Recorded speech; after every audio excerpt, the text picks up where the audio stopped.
Hello everyone, Vishal here. We are back with the continuation of the series जहाँ पे हम लोगों ने पहला चैप्टर पढ़ा था पॉलिटी का चैप्टर 9 का। और हम लोगों ने देखा था कि कॉन्टेम्प्रेरी वर्ल्ड में डेमोक्रेसी कहाँ है, कैसे है। उस उसी सीरीज में हम लोग चैप्टर 2 को लेके आए हैं पॉलिटी का, जो कि क्लास 9 का है। और इस चैप्टर का नाम है what is democracy and why democracy.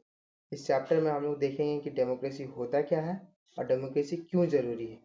अभी तक तो हम लोग ये, अगर हम देखें तो पहला चैप्टर का 2 क्लास लगा और ये तीसरा क्लास है। तीसरा क्लास में अभी तक हम लोग डेमोक्रेसी का डेफिनेशन ही नहीं ढूंढ पाए कि क्या होता है और कैसे होता है। तो अब हम लोग फाइनली इस क्लास में इस पोजीशन में पहुंच पाएंगे कि हम लोग जान पाएंगे कि डेमोक्रेसी होता क्या है और ये कौन से चिड़िया का नाम है।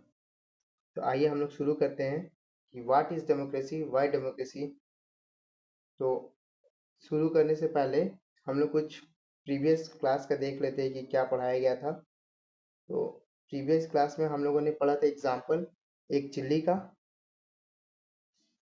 एक पढ़ा था पोलैंड का और एक पढ़ा था घाना का।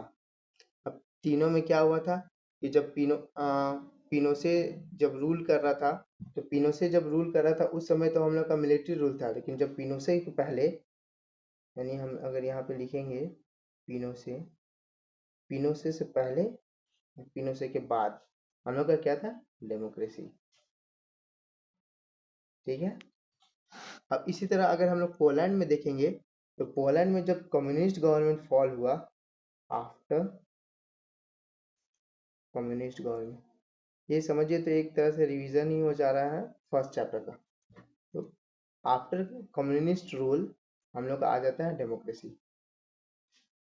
और अगर यही घाना में देखेंगे, तो घाना में क्या होता है कि जब नूरामा का जो गवर्नमेंट आता है, नूरा नूरामा बोलिए या नुकरामा बोलिए, इसका जब गवर्नमेंट आ जाता है तो इसका जब स्टार्टिंग डेज होता है, तब यहाँ पे जो ये पीएम बनता है, फिर बाद में प्रेसिडेंट बनता है, इसको हम लोग बोलेंगे डेमोक्रेसी। ठीक है। तो अब हम लोग यहाँ पे देखेंगे कि डेमोक्रेसी डिफाइन करेंगे कि डेमोक्रेसी होता क्या है और क्यों हम लोग के लिए ज़रूरी है। तो हम लोग एक एक करके, जैसा कि एनसीईआरटी, हम लोग ये एनसीईआरटी का सीरीज चला रहे हैं। जैसा कि एनसीईआरटी में हम लोग को दिया गया है कि एक एक एग्जाम्पल को देखेंगे। म्यांमार का देखेंगे, इस चैप्टर में म्यांमार का देखेंगे, पाकिस्तान का देखेंगे, चाइना का देखेंगे, मैक्सिको का देखेंगे, सऊदी अरबिया का देखेंगे, फिजी का देखेंगे।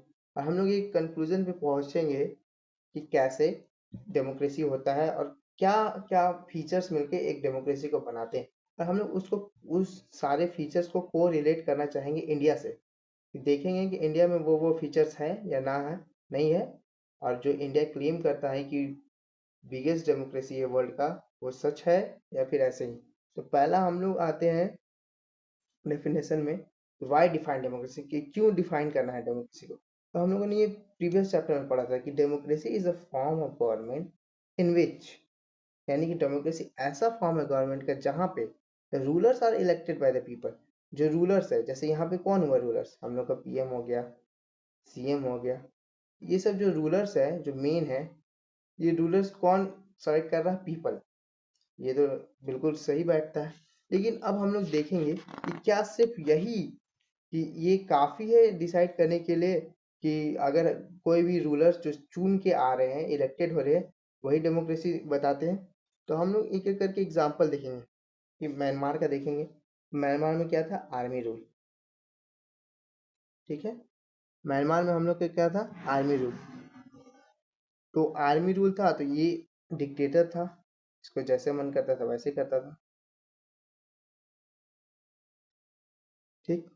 उसके बाद हम लोग देखेंगे कि नेपाल, नेपाल में किंग्स है, मतलब ये हेरिडेटरी है। हेरिडेटरी यानी इसको बोलते हैं मोनार्की। मोनार्की मतलब राजा का बेटा राजा बनेगा, मोनार्की। सऊदी अरबिया का भी रूल है, ये भी हेरिडेटरी है सेम, यहाँ भी मोनार्की। तो अगर हम किंग्स नेपाल और सऊदी अरबिया में देखें, यहाँ पे तो रूलर्स चुन के आते हैं। रूलर इन द सेंस कि जो किंग के नीचे होंगे वो चुन के आएंगे। लेकिन जो अल्टीमेट हेड होगा, जैसे यहाँ पे एक हम लोग का होता है मेंबर ऑफ पार्लियामेंट, एमपी, सारे चुन के आते हैं। ठीक है। फिर पीएम होता है, पीएम भी एक मेंबर ऑफ पार्लियामेंट होता है और ये भी हम लोग इलेक्ट करके भेजते हैं। लेकिन यहाँ पे केस दूसरा है। यहाँ पे क्या है कि किंग्स ऑफ नेपाल है और सऊदी अरबिया में भी किंग ही है, तो ये लोग क्या होते हैं कि ये हेरिडेटरी हुए कि ये जन्म से ही रॉयल फैमिली में जन्मेंगे और वो जाएंगे, लेकिन इनके नीचे जो होंगे वो इलेक्टेड होते हैं, इलेक्टेड। तो अब यहाँ से ये तो इलेक्टेड हो गए, तो इसके नीचे जो रूल करने वाले हैं वो तो इलेक्टेड हो गए। तो ये जो हम लोग का डेफिनेशन है, democracy is a form of government in which the rulers are elected by the people. ठीक है, रूलर्स इलेक्ट किया जा रहा है पीपल के द्वारा, लेकिन यहाँ पे भी तो रूलर्स जो है उनके नीचे वो भी तो रूलर्स ही कहलाएंगे। वो इलेक्टेड है लेकिन वो अल्टीमेटली वो रूल नहीं कर रहे हैं। तो ये डेफिनेशन हम लोग के लिए सफिशियंट नहीं है। ये दो एक ये फीचर्स है डेमोक्रेसी में, ये होना चाहिए, लेकिन सिर्फ इसी से डेमोक्रेसी नहीं कहलाएगा। डेमोक्रेसी के लिए और भी चीज होना चाहिए। अब डेमोक्रेसी के लिए क्या क्या चीज होना चाहिए, तो हम लोग फीचर्स देखते हैं कि क्या क्या फीचर्स होता है मेन में, तो हम लोग उससे एक कंक्लूजन पे पहुंचेंगे। तो हम लोग अभी तक ये क्या देखे, निकालने के लिए हम लोग को क्या करना होगा कि democracy is a form of government in which the rulers are elected by the people. हम लोग को यहाँ पे पहले देखना होगा, एक second, just a second. Democracy के लिए क्या देखना होगा, सबसे पहले कि कौन है वो रूलर्स, कौन रूलर्स, या कोई भी आके रूल कर रहा है और डेमोक्रेसी कहलाएगा, पहला। दूसरा कि what kind of election constitute a democratic election, कि किस तरह का हम लोग इलेक्शन करवाएंगे तो वो डेमोक्रेटिक होगा, क्योंकि इलेक्शन तो बहुत जगह होता है। अब कैसा कैसा इलेक्शन होता है, कहाँ कहाँ होता है, हम लोग अभी एग्जाम्पल से देख लेंगे कि किसको हम लोग डेमोक्रेसी बोलेंगे किसको नहीं बोलेंगे। और यहाँ पे तीसरा है कि पीपल, ये पीपल चूज करेगा। तो who are the people who can elect the rulers और गेट इलेक्टेड एज रूलर्स, कौन वो लोग हैं जो चुन के ला रहे हैं, मतलब कोई भी तो नहीं ले आ रहा है, ये हम लोग देखेंगे कौन पीपल ला रहा है। और चौथा और सबसे इम्पोर्टेंट कि what kind of a form of government is democracy, कि किस तरह का जो फॉर्म ऑफ गवर्नमेंट है वो किस तरह का फॉर्म ऑफ गवर्नमेंट होना चाहिए, हम लोग डेमोक्रेसी कहलाएं। ये स्टेटमेंट में ही है, ये चार कीवर्ड्स है, form of government, the rulers, elected bye a people. अब हम लोग ये चारों को देखेंगे कि कैसे, एग्जाम्पल के थ्रू, कि फॉर्म ऑफ गवर्नमेंट किस तरह का फॉर्म होना चाहिए, रूलर्स कैसे रूलर्स होने चाहिए, इलेक्टेड कि कौन इलेक्ट कर रहा है, सच में यहाँ का पीपल है या फिर कैसे, मतलब वो किस तरह से डेमोक्रेटिकली वे में वो इलेक्ट हो रहे हैं या नहीं। और पीपल, पीपल सही में जो लोग चुनने चाहिए वो चुन रहे हैं या फिर ऐसे ही वो लोग आ जा रहे हैं। तो हम लोग आगे चलते हैं और फीचर्स ऑफ डेमोक्रेसी देखते हैं, तो वही सेम है। इसको हम लोग समझ लिए हैं कि फॉर्म ऑफ गवर्नमेंट है इन विच रूलर्स, देखेंगे अभी इलेक्टेड बाय पीपल। तो अभी सबके बारे में देखेंगे, पीपल कौन है, इलेक्ट कौन करेगा, रूलर्स कौन है और किस तरह का फॉर्म ऑफ गवर्नमेंट है, ये डेमोक्रेटिक है या फिर हेरिडेटरी है या मोनार्की है या मिलिट्री है। तो अभी हम लोग आगे एग्जाम्पल के थ्रू देखेंगे। नेक्स्ट स्लाइड में हम लोग पहुंच जाते हैं। आप लोग को बता दिए चैप्टर ज़्यादा बड़ा नहीं होगा हम लोग, लेकिन फिर भी इसका दो पार्ट में लेके आएंगे और कोशिश करेंगे कि पूरे चैप्टर को अच्छे से समझाएं, और ताकि आपको एक एनसीईआरटी में कॉन्फिडेंस मिले और आप जो भी एग्जाम की तैयारी कर रहे हैं उसको हम एक बूस्ट दे सके। तो अब ये नेक्स्ट टॉपिक है major decisions by elected leaders. अब इलेक्टेड लीडर्स वहां पे, यहाँ पे देखिए ये रूलर्स है ना, रूलर्स। अब हम लोग इसी को देखेंगे कौन सा है इलेक्टेड लीडर्स। अब इलेक्टेड लीडर्स तो यहाँ पे एक एग्जाम्पल के थ्रू हम लोग को समझाया गया है एनसीईआरटी में। तो एग्जाम्पल है पाकिस्तान का। तो पाकिस्तान में क्या होता है, यहाँ का जो जनरल होता है परवेज मुशर्रफ, पाकिस्तान का जनरल होता है परवेज मुशर्रफ। ये क्या करता है, अक्टूबर 1999, अक्टूबर 1999 ये मिलिट्री कू करता है। आई होप अभी तक आप लोग अगर कंटिन्यू मेरे सीरीज को देखते आ रहे हैं, मिलिट्री कू का मतलब जानते होंगे, हम लोगों ने फर्स्ट क्लास में ही डिस्कस किया था क्या होता है मिलिट्री कू। और मिलिट्री कू करता है और वहाँ पे डेमोक्रेटिकली इलेक्टेड गवर्नमेंट होता है उसको हटा देता है, और डेमोक्रेटिक इलेक्टेड गवर्नमेंट को हटा देता है और अपने आप को डिक्लेयर्ड हिमसेल्फ, अपने आप को ये डिक्लेयर करता है, कौन, परवेज मुशर्रफ क्या डिक्लेयर करता है, chief executive of the country, chief executive, sorry just while, chief executive of the country अपने आप को करता है। और फिर क्या करता है कि बाद में 2002 में यानी इन 2002 खुद को ये प्रेसिडेंट बना लेता है वहां पे। फिर प्रेसिडेंट बनाता है, फिर ये रेफरेंडम करवाता है। रेफरेंडम रेफरेंडम कराता है, और रेफरेंडम का भी आप लोग को मतलब पता होगा, पिछले क्लास में मैंने डिस्कस किया था। अभी हम लोग यहाँ पे इसको डिस्कस नहीं करेंगे।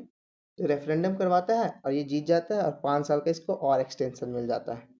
लेकिन होता क्या है कि पाकिस्तानी मीडिया हो, ह्यूमन राइट एक्टिविस्ट हो, या फिर डेमोक्रेसी का एक्टिविस्ट है, वो लोग बोलता है कि ये जो रेफरेंडम करवाया था, कौन करवाया था, परवेज मुशर्रफ, वो बायस बायस मतलब एक बायस था, फ्रॉड था, और माल प्रैक्टिसेस था, मतलब कि वो गलत तरीके से जीता था।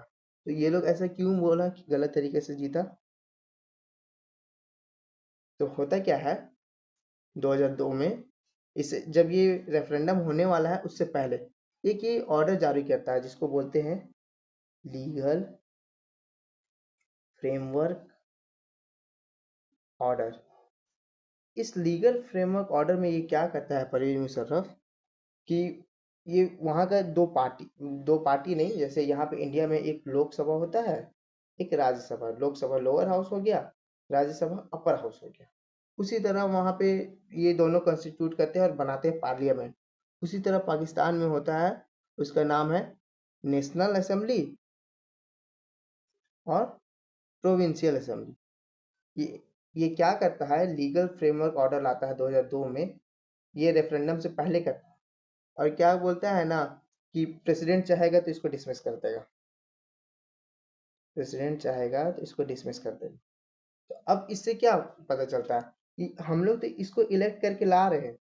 मतलब कि समझिए, राज्यसभा और लोकसभा का, जैसे लोकसभा है, यहाँ पे फॉर एग्जांपल इंडिया के कंटेक्स्ट में हम लोग समझेंगे, तो इंडिया में क्या है, मान लीजिए कि हम लोग लोकसभा में हम लोग चुन के यहाँ से हम लोग एमपी को भेजे, ठीक है। अब लेकिन यहाँ का प्रेसिडेंट क्या किया, कि बोला ठीक है, आपको जिसको एमपी चुनना है चुनिए, लेकिन जो अल्टीमेट पावर होगा वो प्रेसिडेंट पास होगा। प्रेसिडेंट जब चाहे फिर ये लोग को हटा देगा। तब तो वहां पे इलेक्शन का कोई मतलब ही नहीं रहा ना। फिर तो सारा, वो तो खुद ले लिया अपने हाथ में। तो इससे क्या होता है कि ये जो है मिलिट्री का आदमी होता है, तो सारा पावर किसके पास चला जाता है, मिलिट्री के पास। मिलिट्री ऑफिसर्स के पास सारा पावर चला जाता है, ठीक है। तो इससे हम लोग, ये हम लोग पाकिस्तान का एग्जाम्पल क्यों समझे, इससे हम लोग एक कंक्लूजन पे, फीचर्स जो है, फीचर्स का कंक्लूजन पे पहुंचना चाहते थे, कि in a democracy final decision making power must rest with those elected by the people. कि फाइनल डिसीजन चाहे जो भी हो, छोटा मोटा भी, लेकिन जब फाइनल डिसीजन का बात आए, तो जो डिसीजन मेकिंग पावर है वो किसके पास होगा, जिसको पीपल इलेक्ट करके भेजे। जैसे यहाँ पे देखिए एग्जाम्पल में, अभी हम लोगों ने पाकिस्तान के एग्जाम्पल समझा था। यहाँ पे क्या होता है कि परवेज मुशर्रफ अपने हाथ में ले लेता है, और वो इलेक्टेड नहीं रहता है, वो मिलिट्री के द्वारा आता है। और इलेक्टेड कौन हुआ आपका, वहाँ का नेशनल असेंबली और प्रोविंशियल असेंबली, और इससे वो अपने हाथ में ले लेता है पावर। तो इसलिए हम लोग ये एग्जांपल से समझे कि कैसे जो है डेमोक्रेसी में फाइनल डिसीजन मेकिंग पावर जो है वो किसके पास होना चाहिए, जो पीपल इलेक्ट करके भेजेंगे। किसके पास, जो पीपल इलेक्ट करके भेजेंगे। और इससे पहले हम लोग एक वर्ल्ड मैप भी लाए हैं आप लोगों के लिए, ये थोड़ा यूनिक वे में है, ताकि ऑडियो विजुअल लर्निंग दोनों हो सके और आपको एक लॉन्ग टर्म मेमोरी में जा सके। तो हम लोग पाकिस्तान को देख लेते हैं कहाँ है। सबसे पहले तो पाकिस्तान, बाद में ना, ये है हम लोग का प्यारा भारत, और ये है हम लोग का पाकिस्तान। ये है पाकिस्तान, थोड़ा दिख नहीं रहा है, यहाँ पे है पाकिस्तान, ठीक है। इसी तरह हम लोग मैप से जो जो कंट्री का जरूरत पड़ेगा हम लोग मैप से देख लेंगे। तो हम लोग नेक्स्ट स्लाइड पे आते हैं अपने।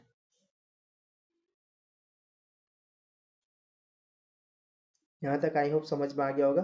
पहला फीचर्स डेमोक्रेसी का, कि डेमोक्रेसी में जो फाइनल डिसीजन मेकिंग पावर है किसके पास होता है, जिसको पीपल चूज करके लाएगा।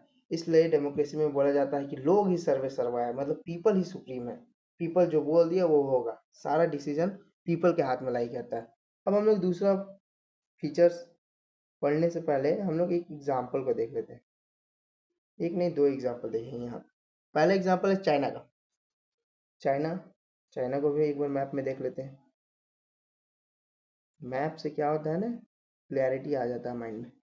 ये हम लोग का चाइना, हम लोग का नहीं है, अपना दुश्मन है, लेकिन ये है चाइना, ये पूरा चाइना,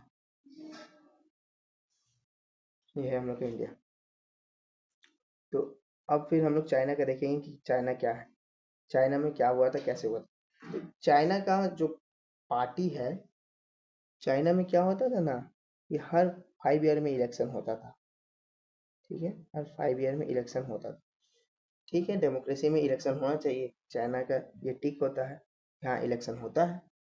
और जो चाइना का पार्लियामेंट है उसका नाम है नेशनल पीपल्स कांग्रेस। जैसे यहाँ पे पार्लियामेंट हम लोग बोलते हैं ना, लोकसभा और राज्यसभा को, वैसे ही वहाँ पे जो पार्लियामेंट है उसका नाम है ये पार्लियामेंट का national peoples Congress.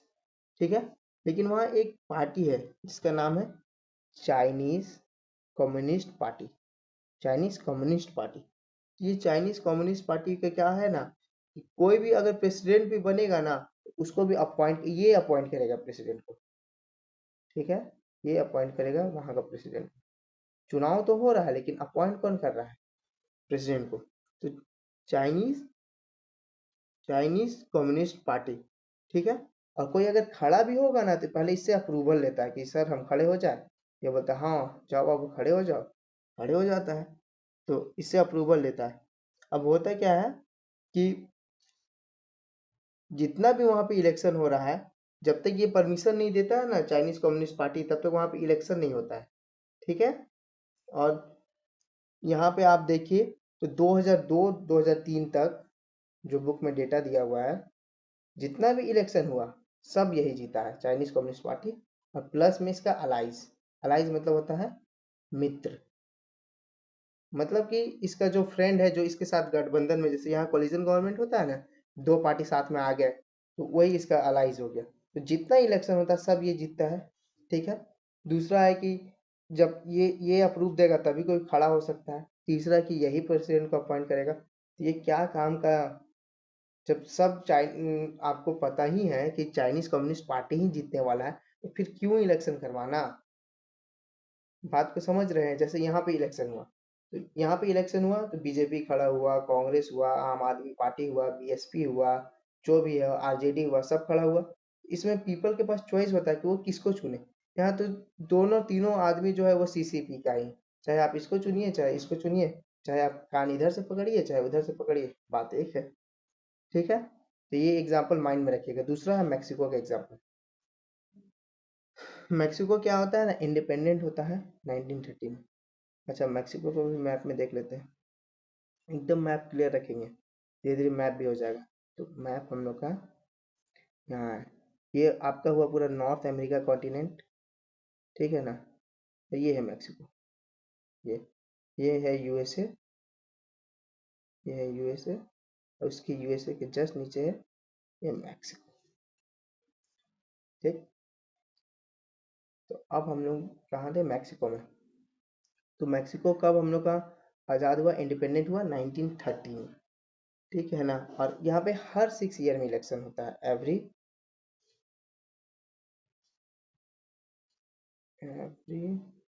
6 year election हमेशा होता है। लेकिन देर इज अ कैच। अब क्या कैच क्या है कि यहाँ पे हर 6 साल में हुआ इलेक्शन, वहाँ पे प्रेसिडेंट भी बना, लेकिन एक और बात है कि कभी भी ये मिलिट्री या डिक्टेटर के अंदर नहीं आया, कभी भी नहीं। मिलिट्री या फिर आप बोलिए डिक्टेटर, डिक्टेटर मतलब तानाशाह, इसके अंडर कभी भी नहीं आया। लेकिन क्या होता है ना कि 2000 के बाद से, मतलब 2000 के बाद से नहीं, 2000 तक, साल 2000 तक एक ही पार्टी हमेशा यहाँ पे जीतती आई है।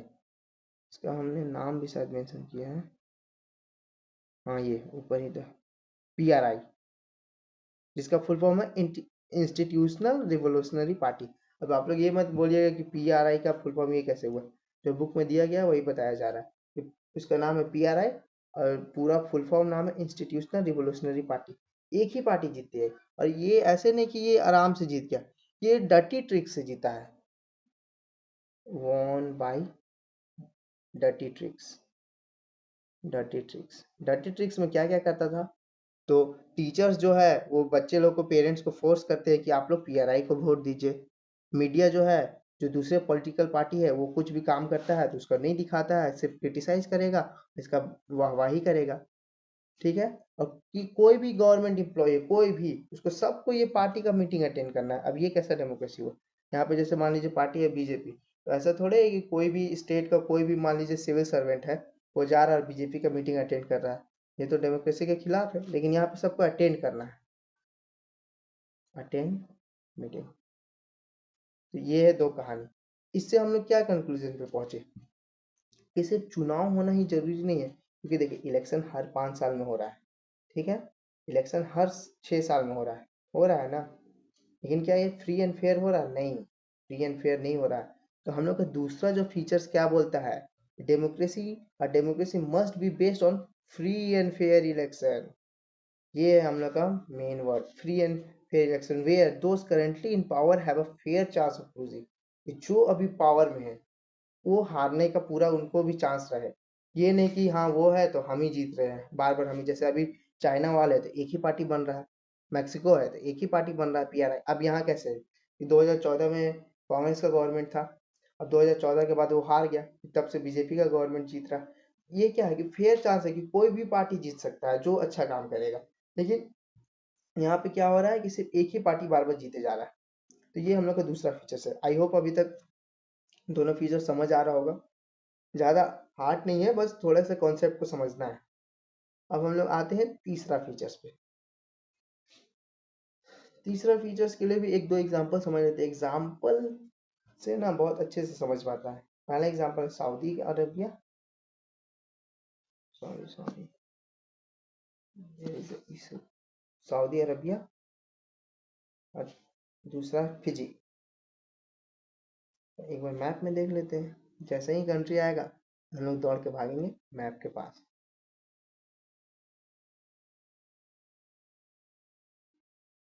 कहाँ है? सऊदी अरबिया ना, ये हम लोग का सऊदी अरबिया, ये ग्रीन ग्रीन वाला इंडिया के वेस्ट में। और फिजी कहाँ है? फिजी हम लोग का, ये तो नहीं दिख रहा है, इस आसपास में मलेनेशिया में पड़ता है ये, यहाँ पे है फिजी। ठीक है। अब हम लोग देखते हैं क्या होता है दोनों में। तो ज़्यादा बड़ा एग्जाम्पल नहीं है। सऊदी अरबिया में क्या होता है ना कि 2015 तक, until 2015, right to vote women को नहीं होता है।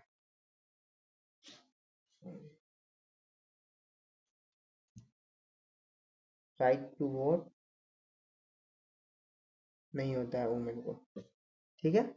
अब फिजी में क्या होता है कि जो इंडिजीनियस फिजी है, मतलब जो वहीं का निवासी है, तो फिजी का ही है, उसका वैल्यू जो शेयर होता है वोट का वो ज़्यादा होता है किसके कंपैरिजन में? जो इंडियन फिजी है। ठीक है। जैसे हम लोग यहाँ पे वोट देने का, तो ऐसे थोड़े है कि यहाँ पे अगर पीएम कोई देगा वोट, और हम मान लीजिए एक्स आदमी है, हम नॉर्मल आदमी है, हम वोट दे रहे हैं, तो मेरा वोट का काउंट होगा 1 और पीएम का काउंट होगा 10। ऐसा बिल्कुल नहीं है। यहाँ पे पीएम का भी काउंट होगा 1 और मेरा भी काउंट होगा 1। ये हुआ इक्वालिटी। तो ये तीसरा जो हम लोग का डेमोक्रेसी कहता है, in a democracy each adult, adult citizen मतलब 18 से ज्यादा, जिसका 18 साल से ज्यादा हो चुका है, must have one vote and each vote must have one value. मतलब कि सबको एक ही वोट देना है। ये नहीं कि हम जा रहे हैं 50 को बोल रहे हैं मेरा 50 साल हो गया, हम 18 से 32 साल ज्यादा है तो हम 32 बार वोट देंगे, ऐसा नहीं। सबका एक वोट, और each vote must have one value. मतलब जो 50 साल का आदमी है उसका भी एक ही वोट, जो 20 साल का है उसका भी एक ही वोट, जो 80 साल का है उसका भी एक ही वोट। ये होता है डेमोक्रेसी का तीसरा। क्यों? क्योंकि अगर देखिए फिजी में तो सेम वैल्यू नहीं है। जो वहाँ का फिजी वाले हैं उनका ज्यादा, और जो बाहर का है इंडियन फिजी उनका कम है। ये क्या होगा? डिसबैलेंस लाएगा सोसाइटी में, इन्फीरियर करेगा कि हम लोग, वो लोग अपने आप को देखेगा कि नहीं हम लोग ज्यादा है। तो जब वोटिंग होगा, जब भी कुछ होगा, तो जो भी होगा इलेक्ट्रोल में, वो ज्यादा वालों को लुभाना चाहेगा कि जिनका वोट से ज्यादा है हम उनका लिए काम करेंगे, जिनका कम उनके लिए नहीं काम करेंगे। तो माइनॉरिटी को तो कोई फायदा ही नहीं होगा। इसलिए हमेशा इक्वालिटी होना चाहिए। अब हम लोग चौथा और लास्ट फीचर्स पे पहुंच जाएंगे जो कि बुक में दिया हुआ है। लेकिन लास्ट फीचर्स में ऐसे ही थोड़े ना पहुंचेंगे, उससे पहले भी हम लोग देखेंगे एग्जाम्पल। अब एग्जाम्पल देखने के लिए हम लोग चलते हैं जिम्बाब्वे। कहाँ चलना है? जिम्बाब्वे। जिम्बाब्वे। जिम्बाब्वे कहाँ है? तो ये हुआ हम लोग का साउथ अफ्रीका। ये हुआ पूरा अफ्रीका कॉन्टिनेंट है। यहाँ से देखिए रेड सी हुआ, मेडिटेरियन सी हुआ, ऐसे आके ये मेडागास्कर करते हुए यहाँ से ये हुआ अफ्रीका। अफ्रीका का सबसे नीचे point, tip of the Africa, south Africa. इसके जस्ट ऊपर यहाँ पे ये हुआ हम लोग का जिम्बाब्वे। जिम्बाब्वे,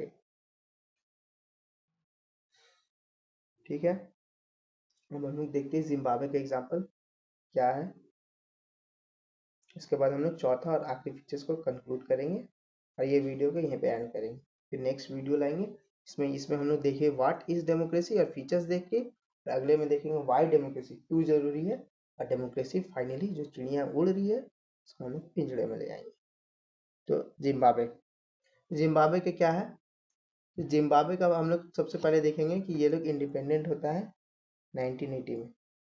इससे होता है तो वाइट से होता है, गोरे लोग से, ठीक है।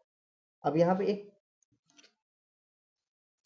एक पार्टी है जिसका नाम है जानू पीएफ, यानी ZANU PF, और इसका जो लीडर होता है उसका नाम रहता है रोबर्ट मुगाबे। इसका लीडर का नाम रहता है, इस जानू पीएफ का जो लीडर होता है ना उसका नाम होता है जानू मुगाबे। अब जानू मुगाबे क्या करता है कि ये जैसे ही जीत जाता है ना, ये लोग मतलब फ्रीडम पा लेता है 1980 में, ये जो रॉबर्ट मुगाबे है वो वहाँ का प्रेसिडेंट बन जाता है। अब प्रेसिडेंट भी कैसे बनता है? तो अनफेयर प्रैक्टिस से। अनफेयर मतलब समझ रहे हैं ना, बेईमानी से, ठीक है। और क्या करता है ना, जैसे ही ये प्रेसिडेंट बनता है तो अनफेयर तरीके से तो जीत तो गया, अब ये क्या ट्राई करेगा ना कि प्रेसिडेंट का पावर को बहुत बढ़ाता है। प्रेसिडेंट का जो पावर है, हाँ, हो रहा है, sorry for the inconvenience, I hope समझिएगा सब लोग। ये प्रेसिडेंट का पावर को बहुत बढ़ा देता है, और ये क्या ट्राई करता है ना कि प्रेसिडेंट का पावर बहुत बढ़ जाए और वो लेस अकाउंटेबल हो। और लेस अकाउंटेबल, अकाउंटेबल मतलब होता है जवाबदेही, कि कुछ भी कर ले, जैसे अभी यहाँ पे कोई भी गवर्नमेंट कुछ कर ले तो हम लोग तुरंत सवाल उठाएंगे ना, क्यों ऐसे किए, क्या है क्या नहीं है। और ये लेस अकाउंटेबल कर ले मतलब कोई उनसे सवाल नहीं पूछ सकता है कि क्यों है। और फिर बहुत सारे ये चेंजेस करने लगता है कि जो अपोजिशन पार्टी है वो लोग को हरास करने लगेगा, वो लोग को दबाने लगेगा, जो वहाँ का इंडिपेंडेंट न्यूज़पेपर है वो लोग को हरास करने लगेगा, जर्नलिस्ट को हरास करने लगेगा, ठीक है। तो ये क्या हुआ कि अब हम लोग ये एग्जांपल्स से क्या समझेंगे, ये एग्जांपल हम लोग को जो चौथा और आखिरी है जो फीचर्स हैं उसके लिए क्या करता है, बताता है कि a democratic government rules with in limits set bye constitution law and citizens right. इसका मतलब क्या हुआ, यहाँ पे आप एक बार एग्जांपल में, रॉबर्ट मुगाबे जो क्या करता है, बहुत अपने आप को पावर बढ़ा लेता है और वहाँ का जो न्यूज़पेपर है उसको टारनेस करता है, ठीक है। और फिर अनप्रैक्टिसेस अपनाता है, वहाँ पे रेडियो को अपने अंदर कंट्रोल में ले लेता है, अपोजिशन को हरास करता है। तो ये चौथा जो हम लोग का फीचर है यही समझाना चाह रहा है, जो डेमोक्रेटिक गवर्नमेंट है उसको कुछ सेट में रहना है, limited set by constitutional law, की जो लॉ के द्वारा बताया गया है उसी को फॉलो करना है। ये नहीं कि मेरे पास पावर आया था हम इधर से ये गोली चलवा दे रहे हैं तो कुछ भी करवा दे रहे हैं, ये नहीं करना है। तो कॉन्स्टिट्यूशनल लॉ के तहत रहना है। और कॉन्स्टिट्यूशनल का गार्जियन गार्डियन कौन है? तो गार्डियन है हम लोग का जुडिशरी। जुडिशरी देखता है कि सब कुछ सही से हो रहा है कि नहीं। जुडिशरी में to be very precise supreme court, supreme court ही सब कुछ देखता है। तो जुडिशरी का इंडिपेंडेंट होना बहुत जरूरी है। और जुडिशरी के लिए क्या होता है ना कि सब लोग उनके आंख में इक्वल होते हैं। तो हम लोग यहाँ से चौथा फीचर्स भी देख लेंगे कि लिमिट जो सेट होता है कॉन्स्टिट्यूशनल लॉ और सिटीजन्स का जो राइट है, जो हम लोग का राइट है वो कोई नहीं छीन सकता है। तो वो राइट के तहत रह के काम करना होता है, ये नहीं कि जीत गया पावर मिल गया तो हम लोग कुछ भी करेंगे। यहाँ पे हम लोग का फीचर सारा खत्म होता है। तो हम लोग एक बार जल्दी से जो डेफिनेशन है वो चारों के एक बार रिवाइज कर लेते हैं और चैप्टर को खत्म करते हैं। ये चैप्टर है हम लोग का democracy is a form of government in which, यानी कि डेमोक्रेसी ऐसा फॉर्म ऑफ गवर्नमेंट है जिसमें rulers elected by the people take all the major decision, मतलब जो रूलर्स जो इलेक्ट किए जाते हैं पीपल के द्वारा वही सारे मेजर डिसीजन लेंगे। Election offer a choice and fair opportunity to the people to change the current rulers, मतलब कि हम लोग के पास पूरा हक है कि हमको जिसको मन करेगा हम चुनेंगे, जिसको मन करेगा सत्ता से हटा देंगे, कोई नहीं रोक सकता है। This choice and opportunities available to all the people on an equal basis, ये सबके पास इक्वल है। ये नहीं कि कोई अगर राजा है वो राजा ही हटा सकता है, कोई गरीब है वो नहीं सकता, सबका वोट का शेयर एक होता है, तो सब लोग वोट करके जो जिसको चाहे उसको ला सकते हैं और जिसको चाहे उसको हटा सकते हैं। और चौथा क्या बोल रहा है last, the exercise is of this choice led to a government limited by basic rules of the constitution, मतलब जो कॉन्स्टिट्यूशन में प्रिस्क्राइब है कि आपको ये करना है उसी के अंतर्गत रख के करना है। एंड सिटीजन्स राइट, तो सिटीजन्स का राइट है उसको, जैसे कि फॉर एग्जांपल हम लोग ले लेते हैं राइट टू लाइफ, एक एग्जांपल दे ही देते हैं। राइट टू लाइफ आर्टिकल 21, ठीक है। तो आर्टिकल 21 कहता है कि हम लोग का राइट टू लाइफ है, जीने का अधिकार है, और जब अगर ये इमरजेंसी भी लग जाए ना, इमरजेंसी में भी इसको नहीं हटा सकते, इतना पावरफुल है। ये सिटीजन्स राइट को दिखाता है कि हम लोग का जो राइट है उसको हम लोग से कोई नहीं छीन सकता। तो that's it for today. I hope कि आप लोगों को ये सीरीज पसंद आ रहा होगा। तो ये हम लोग का जो है मेल है एनसीईआरटी पढ़ाने वाला @gmail.com, और यही नाम से चैनल है एनसीईआरटी पढ़ाने वाला। तो अगर आप लोगों को पसंद आ रहा है तो do like share and subscribe our channel, जिससे कि और लोगों को बेनिफिट मिल सके। और उम्मीद करें कि सबको अभी तक पसंद आ रहा हो। और अगर कुछ क्वेरी हो तो इस मेल पे क्वेरी पूछ सकते हैं, हम लोग एक्टिव रहते हैं, हम लोग जवाब देंगे। ठीक है, that's it for today, thank you.